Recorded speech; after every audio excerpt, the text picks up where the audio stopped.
Penggunaan gadget yang berlebihan pada anak di Indonesia telah memunculkan dampak negatif yang signifikan pada tumbuh kembang mereka. Data dari Komisi Perlindungan Anak Indonesia (KPAI) menunjukkan bahwa 70% anak-anak di Indonesia menghabiskan lebih dari 2 jam per hari di depan layar gadget, yang berisiko menyebabkan gangguan kesehatan dan psikologis. Lebih dari itu, sekitar 60% kasus kecanduan gadget pada anak di Indonesia disebabkan oleh akses konten yang tidak terkontrol, yang berpotensi merusak moral dan mental mereka. Hadirnya gadget sebenarnya itu adalah sebagai alat bantu, sebagai teknologi untuk membantu orang-orang yang menggunakannya itu bisa belajar dengan lebih baik, bisa mencari pengetahuan dengan lebih luas gitu ya, menambah wawasan lebih luas. Tapi saat ini ada fenomena yang sangat memprihatinkan, yaitu anak-anak yang mulai kecanduan gadget gitu. Karena dari sisi psikologi sendiri sebenarnya anak-anak usia dini itu belum butuh gadget gitu ya, baik untuk belajar, baik untuk mengakses informasi gitu. Karena sebenarnya sumber informasi itu adalah dari orang tuanya, dan juga dia belajar itu dari bagaimana dia bermain bersama teman-temannya. Sehingga untuk anak-anak yang kecanduan gadget gitu ya, mungkin ada baiknya lebih banyak mereka diberikan aktivitas-aktivitas bermain bersama teman gitu. Bisa saja mungkin dengan mempelajari sesuatu yang mungkin terkait dengan minatnya mereka, itu akan membuat mereka tidak ketergantungan terhadap gadget.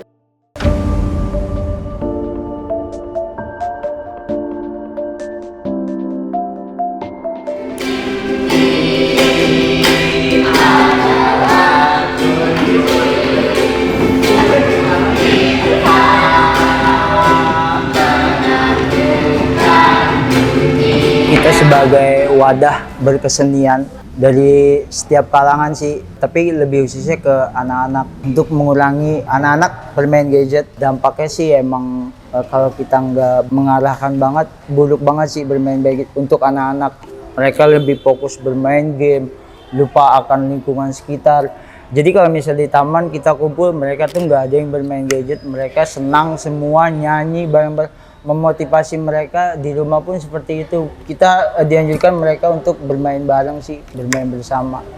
Mereka dari yang umur balita, dari yang 5 tahun sampai yang SD, SMP, mereka sama kita tuh dianjurkan bermain bareng aja. Mereka have fun, mengedukasi biar mereka tuh mengurangi dampak-dampak kayak di rumah, seperti mereka bermain gadget bersama teman-temannya.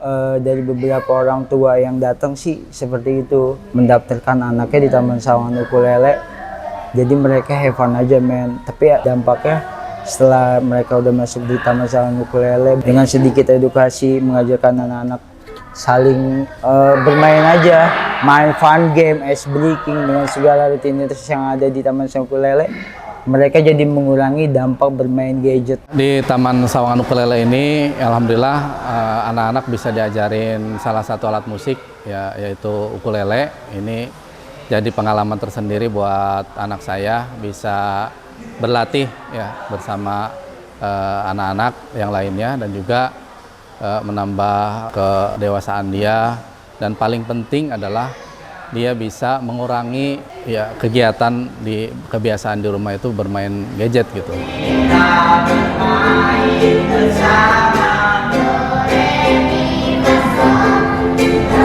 Paling menyenangkan itu saat mereka bisa tampil, sebenarnya itu sih. Walaupun mereka nggak bisa main ukulele, tapi yang anak-anak itu ikut tampil beberapa panggung sama yang kakak-kakaknya. Selain dunia panggung itu, saat mereka di rumah ada beberapa orang tua yang bilang tuh kayak yang main gadget kayaknya udah nggak, ya udah sekedarnya aja dibilang sama orang tuanya paham. Kayak jual-jual nama Kajo, nanti kamu jualin Kajo, kayak gitu sih. Mungkin dari beberapa anak-anak yang terdaftar itu beberapa ibu-ibunya yang aktif, yang sering bicara sama aku juga, mengurangi mereka bermain gadget. Biasanya dia rebut-rebutan sama kakaknya, main handphone di rumah sampai berantem, sampai nangis kayak yang udah urakan. Namanya anak-anak kalau udah nangis di rumah gimana ya.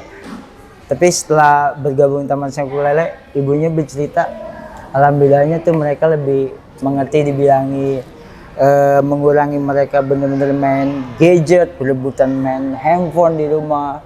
Kelihatannya dia bisa lebih ekspresif, ya, terus juga lebih percaya diri, ya, terus ya lebih ceria lah gitu ya. Karena memang kita lihat setiap mau kegiatan latihan itu ya, dia suka semangat ya.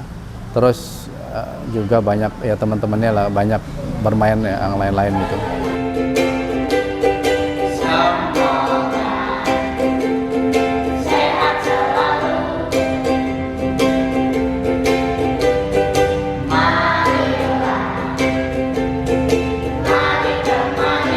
Pesan aku untuk orang tua, kita harus lebih mendekatkan diri kita ke anak-anak.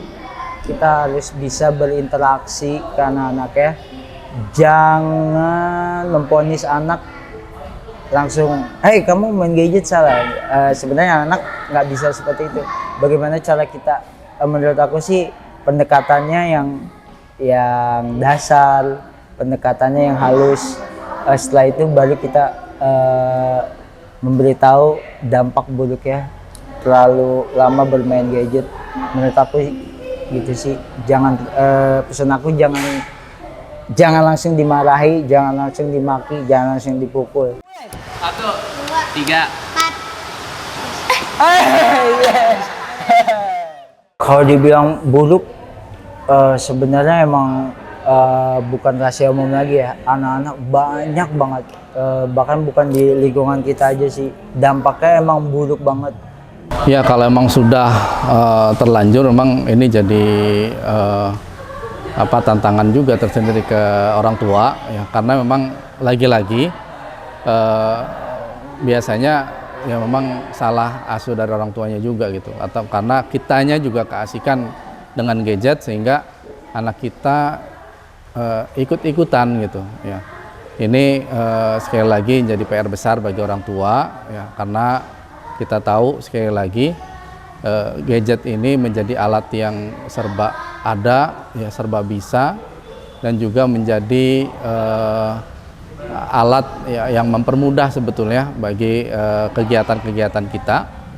Tapi mudah-mudahan ya ini anak-anak ini bisa sekali lagi bisa lebih bijak dalam menerapkan atau menggunakan gadget itu sendiri, sehingga gadget itu bisa digunakan untuk kegiatan-kegiatan yang positif, kegiatan-kegiatan yang produktif ya, dan bisa bermanfaat ya bagi dia dan juga buat lingkungan gitu. Harapan aku sih nggak muluk-muluk ya, aku bisa mengedukasi mereka bagaimana caranya berterima kasih, bagaimana mereka bisa bertanggung jawab. Ya mudah-mudahan ya anak-anak ke depan ini bisa lebih produktif dengan gadgetnya, dan juga tentunya mudah-mudahan ya anak saya dan juga anak-anak di Taman Sawan Ukulele ini bisa mengekspresikan kegiatan-kegiatan yang positif ya di luar gadget. Harapannya tentunya dengan adanya kelompok bermain gitu ya, anak-anak itu mempelajari suatu keahlian, misalnya kayak mempelajari seni musik gitu ya, bermain alat musik itu bisa membantu anak-anak itu tidak fokus gitu untuk bermain dengan gadgetnya, dan memberikan aktivitas yang juga menambah keahlian mereka, menambah wawasan mereka terhadap sesuatu bidang.